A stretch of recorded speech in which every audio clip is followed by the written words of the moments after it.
Needless to say, I called him the next morning and declined the job. It was the worst interview process I'd ever been in. What's a red flag when looking for a job? Job description. You will be in charge of the online marketing. Because of that, we expect that you will also be the web developer, photoshopper, community manager, coffee maker and dick sucker. That kind of crap will tell you if that business understands the role they are looking to fill or are just expecting some kind of magical entity that will do everything online related by himself. If the job description has about 20 items of which one is sales, your job is going to be sales.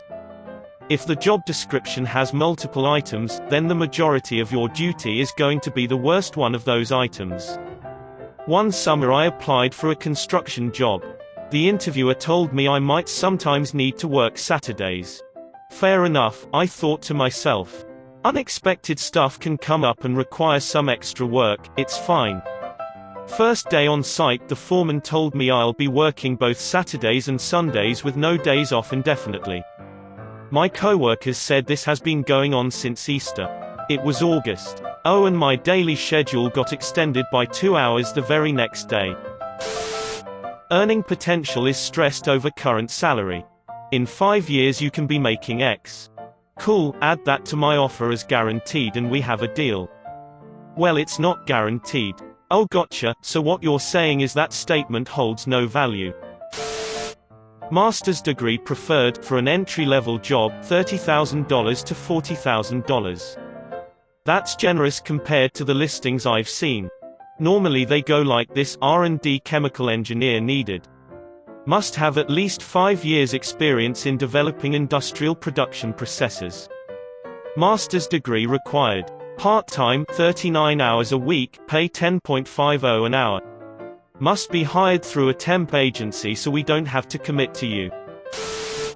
Making jokes about overtime and crunch time. Guaranteed it's going to be a nights and weekends are optional but not actually optional place. When I was a general manager for Chipotle I would constantly work 12+ hour days, salary. And one busy weekend I worked 15 hours on Friday and 15 on Saturday, and on Sunday I decided to go to the gas station and eat my donuts in my car and just listen to the radio for like 10 extra minutes to just kind of unwind.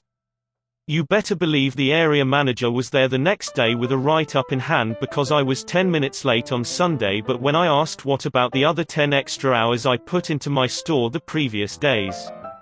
That's just part of the job description. Initially unpaid, but will result in a full-time offer upon completion of XYZ.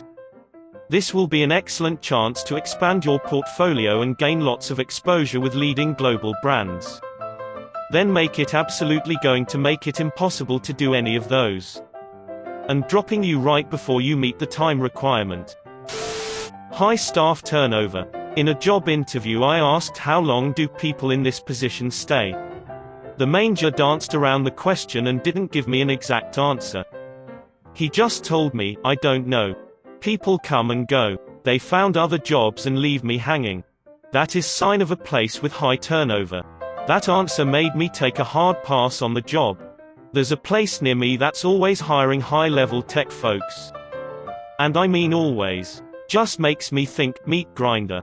Possibly. The place I work at now doesn't pay a killing and does not chain you to a laptop. From the outside it seems like a regular job, but the entire company focuses on management to a fault. Highly qualified technical staff end up leaving because they have held back good solutions until they can convince a mammoth management chain to make the case for the solution to the client. Being extremely metric focused, they can show all green reports, but in actual practice most things should be yellow. I have been a consultant for 17 years, I have never worked at such a slow pace.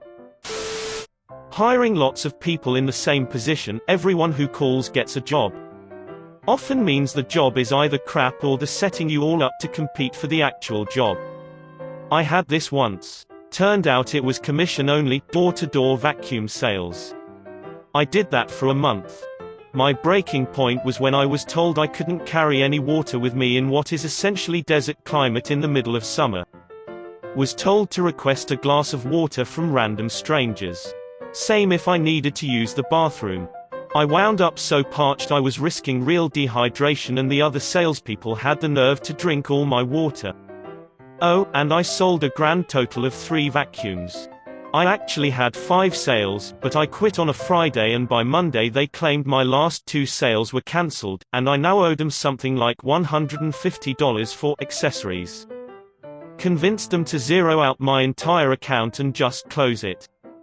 Edit, since I have a lot of replies asking which vacuum, it was Kirby. When they shit-talk previous employees, they're going to do it to you. Same goes for them insulting current employees behind their back. I saw that during my orientation. 2 supervisors were loudly talking about how useless an employee was after they got off the phone with him. Even if it's true, the fact that they don't care who hears them is a sign of a toxic work environment. My bosses do this. The smell of the last guy hadn't even left the building before they just started shitting all over him. Funny thing is, he was easily one of the best employees in the department and rose accordingly. They immediately started talking about how much he sucked and all that the second he left the group. Now, how do you think that makes those of us struggling to climb the ladder, to even get noticed for non-payroll advancements, feel? Yeah, I'm currently job hunting. When I was in college I had applied online for a job at SpaceX, and they randomly called me like 2 months later asking if I had time to talk about my resume right then and there. I hadn't even looked at my resume for the past 2 months, and frankly I was not prepared for that phone call, lol. So, years ago, my old company was hiring a mechanical engineer job, but the director of the department suddenly had a family emergency and had to go out of town the next day. They called the last applicant and said, "Can you come in and interview, like now?" The candidate explained that he was out and about, and couldn't get dressed or anything. The director basically said, "Don't care." That's how the dude that got the job got to interview in a black band t-shirt and ripped jeans. So, before you red flag it, make sure that a sudden interview isn't warranted. A former coworker shared this tidbit with me years ago, and it works wonders. Try to schedule your in-person interview as late in the afternoon as possible, relevant to your position.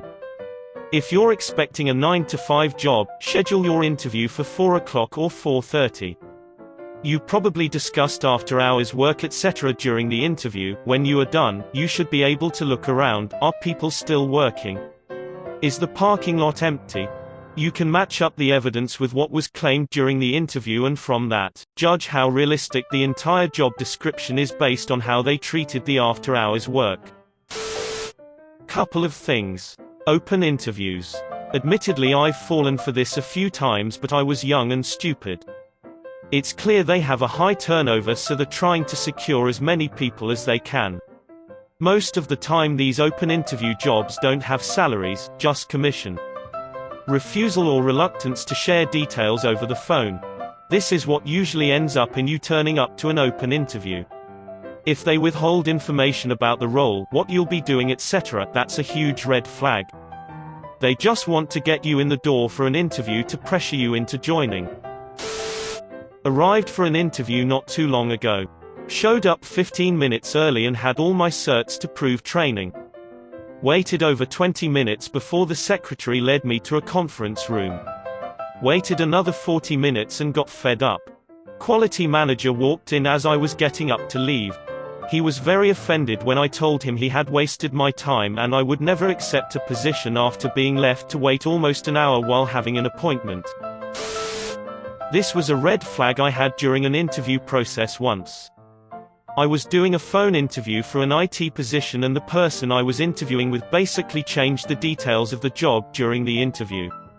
Instead of the first shift hours the position promised, he immediately went into saying it would be 6+ months before the opportunity for first shift would even be a possibility.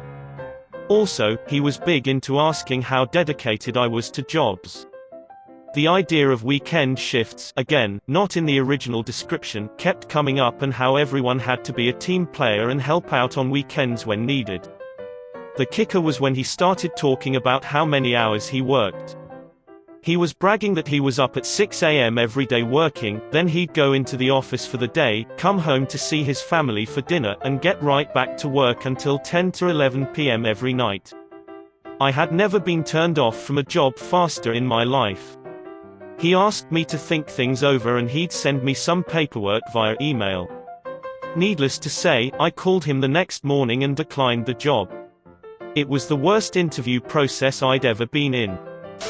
Like and subscribe for more funny, interesting, and scary r/ask Reddit videos.